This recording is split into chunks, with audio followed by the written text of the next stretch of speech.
দেখুন, রাজ্যের দিকে দিকে দুর্নীতির অভিযোগ, রেশনের দুর্নীতি, আবাসের দুর্নীতি, আর এবার রূপশ্রীত দুর্নীতির অভিযোগ। সরকারি প্রকল্পেও তোলা তুলছে কি শাসক দল? কারণ 10,000 টাকা দিতে না পারায় বাতিলই হয়ে গেল রূপশ্রী প্রকল্পের আবেদন। দেখুন, 7 মাস হয়ে গেল বিয়ে, কিন্তু এখনো রূপশ্রী প্রকল্পের টাকা মেলেনি। মেয়ে আজিমার জন্যই রূপশ্রী প্রকল্পের আবেদন করেছিলেন মালদার চাঁচল 2-এর আনোয়ার হোসেন। আনোয়ার হোসেন দুই চোখেই দেখতে পান না। শুনেছিলেন সরকারি রূপশ্রী প্রকল্পের কথা, সেই মতো আশা নিয়ে আবেদন, কিন্তু আবেদনই সার, মেলেনি প্রকল্পের টাকা। তাদের মেয়ের বিয়ের জন্য তার বাবা, মূলত ওই পরিবারের বা ওই মেয়ের বাবা অভিযোগ করছেন তার মেয়ে বিবাহর জন্য ডিসেম্বর মাসে তার মেয়ের বিবাহ হয় এবং 7 মাস কেটে গেছে, রূপশ্রীর টাকা পায়নি। এবং সেই ক্ষেত্রে তার বাবা অভিযোগ করছেন যে কাটমানি চাওয়া হয়েছিল। সরকারি নিয়ম মতো আবেদনপত্রের সঙ্গে বিয়ের কার্ডও জমা দেওয়া হয়েছিল, নিয়ম মানা হয়েছিল সব। কিন্তু এসব নিয়মের কথার বাইরে যে আরেকটা নিয়ম আছে তা জানতেন না দৃষ্টিহীন আনোয়ার। তাকে বলা হয়েছিল রূপশ্রী প্রকল্পের টাকা পেতে 10,000 টাকা ঘুষ দিতে হবে। তারপরেও কেন হলো না? কারণ কি? কত টাকা চেয়েছিল? প্রায় 10-এর মতো। কেন এই টাকা কে চেয়েছিল? ব্লক আধিকারিক এবং পঞ্চায়েত দুবার। তো আপনি কি টাকা দিয়েছিলেন? না, টাকা দিইনি। টাকা না দেওয়ার কারণে কি প্রকল্পের সুবিধা পেলেন না? টাকা না দেওয়ার কারণে আমি প্রকল্প পাইনি। হ্যাঁ, এসেছিল। কি বলছিল তারা? টাকা চেয়েছিল। আপনার সই নিয়েছিল? না, আমার সই নেয়নি। আমি চাইছি যেন আমার টাকা ঢুকে যায়। দিন আনা দিন খাওয়া পরিবারের পক্ষে সম্ভব হয়নি 10,000 টাকা দেওয়া, আর তাই রূপশ্রী প্রকল্পের আবেদন বাতিল হয়ে গিয়েছে। মাঝে মধ্যে খোঁজ নিই, তো কয়েকদিন আগে শুনলাম রিজেক্ট হয়েছে, এইটুকু শুনলাম আর কি। আচ্ছা, কেন রিজেক্ট হয়েছে? কারণ আমি শুনলাম ওরা বলছিল নাকি যে টাকা চেয়েছিল, আমার কাছে তো সেরকম খবর নেই। আমি ওরা বলছিল টাকা পেয়েছে। দেখি কমপ্লেন করেছে, বিডিও সাহেবের সঙ্গে দেখা করবো, সেটা পাইয়ে দেওয়ার ব্যবস্থা করবো, অনুরোধ করবো। এখন চাঁচল 2 নম্বর ব্লক বলে না, সারা রাজ্য জুড়ে এই যে তৃণমূলের যে রূপশ্রী, কন্যাশ্রী, যুবশ্রী যতগুলো শ্রী বেরিয়েছে সবগুলোতেই দুর্নীতি। এবং এই দুর্নীতির সাথে খালি রাজ্য সরকার জড়িত না, প্রশাসনের অধিকাংশ লোক যে এর মধ্যে জড়িত সেগুলোও বোঝা যাচ্ছে। তার জন্য সব জায়গায় বঞ্চিত হয়েছে। আজকে আমাদের চাঁচল 2 নম্বর ব্লকেও একই জিনিস দেখা যাচ্ছে। চাঁচল 2 ব্লকের বিডিওর কাছে লিখিত অভিযোগও জানিয়েছেন আনোয়ার হোসেন। তদন্ত করে দেখার আশ্বাস দিয়েছেন প্রশাসন। রাজ্যের সব প্রকল্পই উঠছে দুর্নীতির অভিযোগ। কাটমানি নেই তো প্রকল্পের সুবিধাও নেই। এমন পরিস্থিতির মধ্যে দিন গুজরান রাজ্যবাসীর। আর যিনি 25,000 টাকার জন্য আবেদন করেন তার পক্ষে কি করে 10,000 টাকা তোলা দেওয়া সম্ভব? বিষয়টি নিয়ে ইতিমধ্যেই তদন্ত শুরু হয়েছে। মালদা থেকে দীপঙ্কর গোস্বামী, রিপাবলিক বাংলা। আর এবার আপনাদেরকে দুর্গাপুরে খবর জানায়, যেখানে সরকারি আবাসনে রীতিমতো টাকা নিয়ে ভাড়াটে বসাচ্ছেন তৃণমূলের দাদারা। ঠিক এই অভিযোগে সরগরম বিপিএল কলোনি। মঙ্গলবার সেখানে অভিযান চালিয়ে এই সমস্ত অবৈধ দখলদারদের বিদ্যুৎ সংযোগ কেটে দিল রাজ্য বিদ্যুৎ দপ্তর।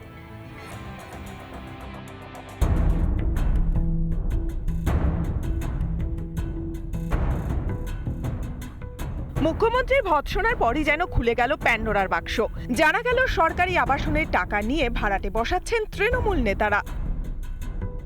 দুর্গাপুরের সরকারি আবাসনে সেই সব অবৈধ দখলদারদের বিরুদ্ধেই আজ তড়িঘড়ি অভিযান চালালো রাজ্য বিদ্যুৎ দফতর।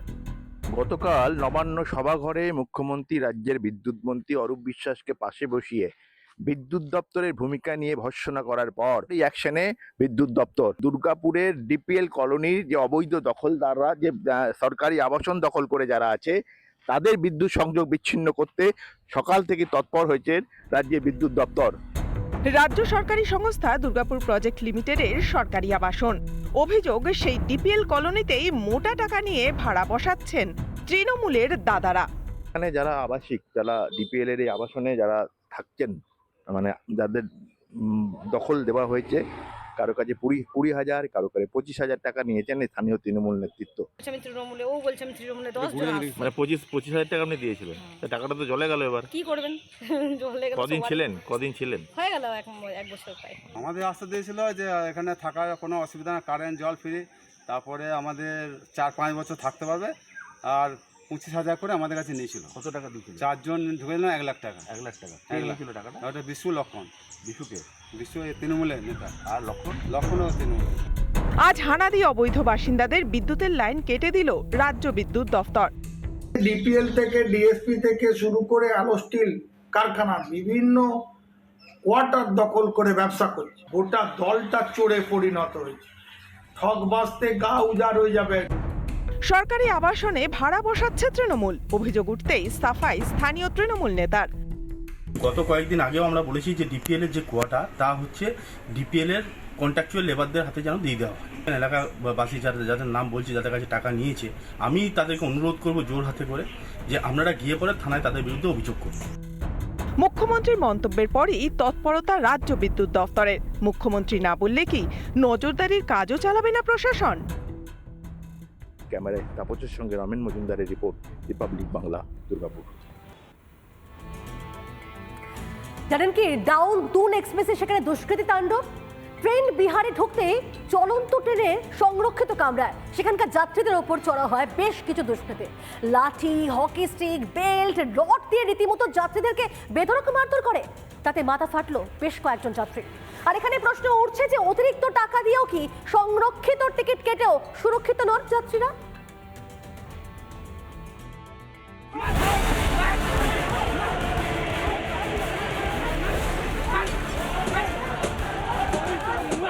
লোক স্টেশনের বাইরে, ট্রেনের ভিতরে 50-60 জন, এরকম ধরনের পাথর, লাঠি, চাকু, বেল্ট, চেন, বালা, উইকেট, হকি স্টিক এই সমস্ত দিয়ে মানে মারামারি শুরু।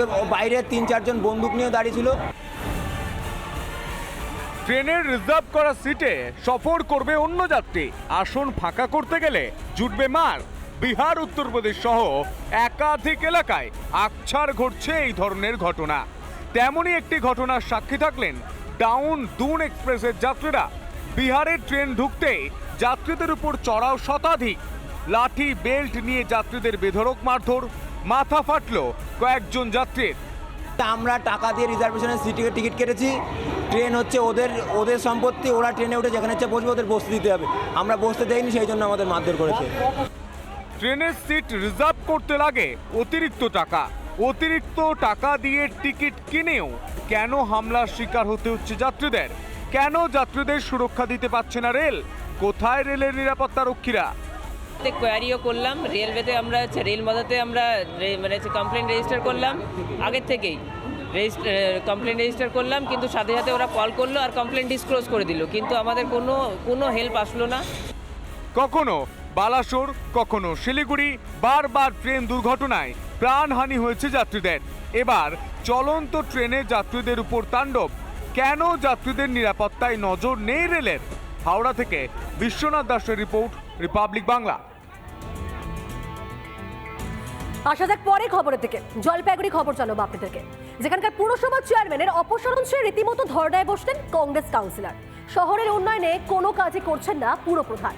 পুরসভার চেয়ারম্যান প্রমোটার আর ঠিকাদারদের তাদের চেয়ারম্যান বলেই কটাক্ষ করছেন কাউন্সিলর অম্লান মুন্সি। জলপাইগুড়ি পৌরসভার চেয়ারম্যানের অপসারণ চেয়ে জলপাইগুড়ির পৌরসভারই 24 নম্বর ওয়ার্ডের কাউন্সিলর, কংগ্রেস কাউন্সিলর অম্লান মুন্সি ধর্নায় বসলেন শহরের প্রাণকেন্দ্র কদমতলা মোড়ে। তার যেটা দাবি যে পৌরসভার যিনি চেয়ারম্যান রয়েছেন তিনি অযোগ্য এবং তিনি কাজ করতেই পারছেন না। জলপাইগুড়ি পুরসভার 24 নম্বর ওয়ার্ডের কংগ্রেস কাউন্সিলর অম্লান মুন্সির অভিযোগ, পুরসভার বিরুদ্ধে কথা বললেই সেই কাউন্সিলরের ওয়ার্ডে কাজ বন্ধ করে দেওয়া হচ্ছে। অবিলম্বে পুরপ্রধানের পদত্যাগের দাবিতে শহরের প্রাণকেন্দ্র কদমতলা মোড়ে অবস্থান বিক্ষোভে বসেন অম্লান সহ তাঁর অনুগামীরা। 24 নম্বর ওয়ার্ডের কাউন্সিলর হিসেবে আমি পৌরপতির সমস্ত কাজের সমালোচনা করি, সেটা গঠনমূলক সমালোচনা করি। উনি গঠনমূলক সমালোচনা শুনতে অভ্যস্ত নন, তাই 24 নম্বর ওয়ার্ডবাসীকে তথা আমাকেও একটা বার্তা দেওয়ার চেষ্টা করছেন যে আমার বিরোধিতা করলে 24 নম্বর ওয়ার্ডের উন্নয়ন স্তব্ধ করে দেব, এবং তিনি স্তব্ধ করে দিয়েছেন। অমৃত জল প্রকল্পের জন্য রাস্তা খোঁড়া হয়েছিল এবং সেই রাস্তা সংস্কারে 1,76,00,000 টাকার দুর্নীতি হয়েছে বলে অভিযোগ অম্লান মুন্সির। তাদের মাধ্যমে রাজ্য সরকারকে এবং জেলা প্রশাসনকে বলি, যদি এই দুর্নীতির উজাগর করতে চান, আপনারা এই দুর্নীতিকে যদি সামনে আনতে চান, তাহলে আপনারা নিরপেক্ষ তদন্ত এজেন্সি বসান, ডিএম ম্যাডামের নেতৃত্বে বসান, অথবা ম্যাজিস্ট্রেটের আন্ডারে আপনারা তদন্ত কমিশন বসান। তার সামনে একটা একটা করে পেপার দিয়ে প্রমাণ করে দিব যে এই জলপাইগুড়ি পৌরসভা একটা দুর্নীতিগ্রস্ত পৌরসভা, যার নেতৃত্ব দিচ্ছেন স্বয়ং পৌরপতি। যদিও এই ধরনের নেপথ্যে রাজনৈতিক অভিসন্ধি রয়েছে বলে দাবি 15 নম্বর ওয়ার্ডে তৃণমূল কাউন্সিলরের। আমি মনে করি যে একটা নির্দিষ্ট জায়গা আছে তার বলবার, কারণ পৌরসভার মাসিক সভাগুলি হয়, সেই সভাতে যদি তিনি বিষয়টা আলোকপাত করতেন বা তুলে ধরতেন, হ্যাঁ, তাহলে মনে হয় ভালো হতো। কিন্তু সভাগুলিতে তিনি যে কথাগুলি বাইরে বলছেন সেই কথাগুলি তিনি ভেতরে বলেন না। তো ভেতরে বললে নিশ্চয়ই আর প্রশাসনিক পদক্ষেপ নিতে পারেন পৌরপ্রধান। বিরোধীরা বিরোধিতা করলেই আতে ঘা লাগছে শাসকের। বিরোধী দলের কাউন্সিলর বলে কি বঞ্চিত হতে হচ্ছে 24 নম্বর ওয়ার্ডের বাসিন্দাদের? লাগাতার ধর্নায় বসেছেন এবং তার দাবি যতক্ষণ না পর্যন্ত জলপাইগুড়ি পৌরসভার এই চেয়ারম্যানকে এখান থেকে বরখাস্ত না করা হচ্ছে বা চেয়ারম্যানের পদ থেকে সরিয়ে না দেওয়া হচ্ছে, ততক্ষণ কিন্তু এই অম্লানবাবুর যে ধর্না, সেই ধর্না কিন্তু চলবেই। জলপাইগুড়ি থেকে সুবীরেশ, রিপাবলিক বাংলা।